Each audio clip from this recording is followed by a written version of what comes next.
بسم اللہ الرحمن الرحیم۔ اللہ کے نام سے شروع جو بڑا مہربان نہایت رحم والا ہے۔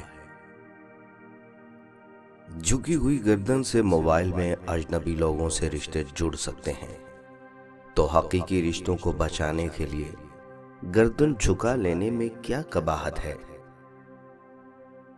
شکوے بہت عزت دار ہوتے ہیں، سب سے نہیں ہوتے اور سب کے سامنے بھی نہیں ہوتے۔ جاہل کی ایک خصوصیت یہ بھی ہے کہ وہ پوری بات سننے سے پہلے جواب دیتا ہے۔ جینے کا مزہ تب آتا ہے جب ساری دنیا تمہارے ہارنے کا انتظار کر رہی ہو اور تمہارا رب تمہیں کامیاب کر دے۔ زندگی میں آنے والی تبدیلیوں کو خوش آمدید کہنا سیکھیں۔ کچھ تبدیلیاں ہمیں انتہائی ناگوار گزرتی ہیں، لیکن در حقیقت انہی میں ہماری بہتری پوشیدہ ہوتی ہے۔ جب انسان اپنے رب پر اس قدر بھروسہ کر لیتا ہے کہ اس کے علاوہ کوئی بھی اس کی ضرورت پوری کرنے والا نہیں، تو اللہ بھی اپنے بندوں کو مایوس نہیں لوٹاتا۔ بڑا انسان تو دراصل وہ ہوتا ہے جو دوسروں کو خوش دیکھ کر اپنے دل میں بھی خوشی محسوس کرے۔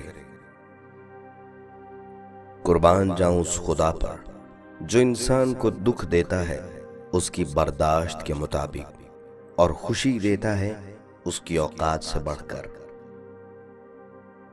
جو شخص عقل رکھتا ہے وہ اکثر خاموش رہتا ہے۔ خاموشی فکر کی کھیتی ہے اور دل میں کھوٹ رکھنا برائی کا بیج ہے۔ معافی سے بڑا کوئی اچھا عمل نہیں۔ تم لوگوں کو معاف کرو تاکہ اللہ تمہیں معاف فرمائے۔ 4 غلطیوں سے بچو۔ شریف کو بے وقوف مت سمجھو، مکار کو عقل مند مت سمجھو، قاتل کو بہادر مت سمجھو، مالدار کو بڑا آدمی مت سمجھو۔ نفس کا تزکیہ چاہتے ہو تو 3 باتوں کو اپنی عادت بنا لو: نعمت پر شکر، تکلیف پر صبر اور گناہ پر توبہ۔ کمزور انسان گیلہ کرتا ہے کہ حالات ایسے ہی تھے کہ میرے خواب چھن گئے۔ بہادر انسان کہتا ہے انہی حالات نے مجھے خواب دیکھنے پر مجبور کیا تھا۔ اگر کسی کی مسکراہٹیں آپ کے وجود سے وابستہ ہیں تو یقین کیجئے کہ آپ کا وجود قابل رشک ہے۔ ضرورت کی چیز جب ضرورت سے زیادہ ملے تو وہ بھی غیر ضروری ہو جاتی ہے۔ آج کل ہر شخص خدا بننے میں مصروف ہے اور یہ تماشا خدا بھی دیکھ رہا ہے۔ کسی سے دل لگ جانے کو محبت نہیں کہتے، بلکہ کسی کے بعد دل نہ لگے اسے محبت کہتے ہیں۔ اللہ تعالیٰ ماضی دیکھ کر نہیں بلکہ تڑپ دیکھ کر عطا کرتا ہے۔ 5 چیزوں میں کبھی بھی شرم محسوس نہ کریں: اپنے غریب دوست میں، بوڑھے والدین میں، پرانے کپڑوں میں، سادہ زندگی میں اور سوال کرنے میں۔ اگر آپ اپنے مقصد کو پانے کے لیے سخت محنت نہیں کرتے تو جو آپ کو نہیں ملا اس پر غمگین نہیں ہونا چاہیے۔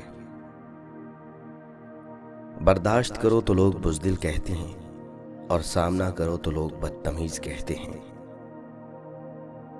کامیاب تو وہ ہوتا ہے جو غم میں مسکرانا اور دولت کے بغیر خوش رہنا سیکھ لیتا ہے۔ جو انسان خود سے ہارا ہوا ہو وہ دوسروں سے مقابلہ نہیں کرتا، مگر اس کا مطلب یہ بھی نہیں ہوتا کہ وہ لوگوں کی اصلیت نہیں جانتا۔ جب وقت کروٹ لیتا ہے نا تو بازیاں نہیں زندگیاں پلٹ جاتی ہیں۔ سجدوں میں گرنے سے پہلے ان لوگوں کو گلے لگائیں جو آپ کی وجہ سے اذیت میں ہیں، کیونکہ دل آزاریاں معاف نہیں ہوتی۔ کسی بے قدرے شخص سے کی جانے والی مخلص محبت آپ کو ساری زندگی کے لیے ذہنی مریض بنانے کے لیے کافی ہوتی ہے۔ کسی کی حوصلہ شکنی مت کرو، ہو سکتا ہے وہ آخری امید لے کر چل رہا ہو۔ شدید دکھ ہوتا ہے جب ہم کسی پرندوں کی طرح اعتماد کریں اور وہ ثابت کر دے کہ ہم واقعی اندھے ہیں۔ وہ لوگ جن کے پاس بولنے کو بہت کچھ ہوتا ہے وہ عام طور پر مختصر ترین لفظوں کا انتخاب کرتے ہیں۔ زیادہ مان بھی اچھا نہیں ہوتا۔ بہت بار بغیر کسی خاص وجہ کے بھی لوگ آپ کو اپنی زندگی سے اٹھا کر باہر پھینک دیتے ہیں۔ اچھے لوگوں کی خوشبو ہوا کی مخالف سمت بھی پہنچ جایا کرتی ہے۔ ایسا سفر مت کریں جس سے آپ آگے جانے کی بجائے پیچھے چلے جائیں۔ دلکش چہرے پر نہ جاؤ۔ اکثر کتابوں کے سرورق اچھے اور مواد خراب ہوتا ہے۔ جوانی کی سب سے بڑی نشانی ہوش نہیں جوش ہے۔ آپ کا خاندان کتنا امیر ہے یہ معنی نہیں رکھتا، بلکہ آپ کا خاندان کتنا خوش ہے یہ معنی رکھتا ہے۔ زندگی میں وہی رشتہ سچا ہے جو آپ کی پیٹھ پیچھے بھی آپ کی عزت کرے۔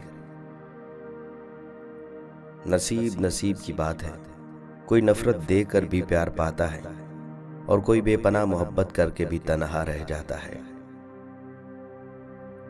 جو لوگ درد کو سمجھتے ہیں وہ کبھی بھی درد کی وجہ نہیں بنتے۔ مکمل کہاں ہوئی کبھی کسی کی زندگی، آدمی کچھ کھوتا ہی رہا کچھ پانے کے لیے۔ مجھے اپنوں نے ہی سکھایا ہے کہ کوئی اپنا نہیں۔ میں نے اچھا بن کر بھی دیکھا ہے کوئی اچھا نہیں کہتا۔ جو جا رہا ہے اسے جانے دو، وہ آج رک بھی گیا تو کل چلا جائے گا۔ سچائی ہمیشہ کم بولنے والے انسان کے اندر ہی ملتی ہے۔ جھوٹ بولنے والے تو ہمیشہ شور مچاتے ہیں۔ اللہ کن اور فیکن تب فرماتا ہے کہ جب تم زندگی کے گھوڑے کی لگامیں اللہ کے ہاتھ میں دے دو اور خود بنا کسی خوف کے چپ چاپ گھوڑے پر سوار ہو جاؤ۔ تم نے اللہ کے حضور اپنی فریاد رکھ دی کہ تم کو کہاں پہنچنا ہے، بس اب وہاں پہنچانا اللہ کا کام ہے۔ تم زیادہ ترجیح ان لوگوں کو دیا کرو جو حق کی کڑوی باتیں تم سے کھل کر کہنے والے ہوں۔ اس خدا پر بھروسہ کرو جو تمہاری نافرمانی کے باوجود تمہارا رزق بند نہیں کرتا۔ جب انسان اپنے رب پر اس قدر بھروسہ کر لیتا ہے کہ اس کے علاوہ کوئی بھی اس کی ضرورت پوری کرنے والا نہیں، تو اللہ بھی اپنے بندے کو مایوس نہیں لوٹا۔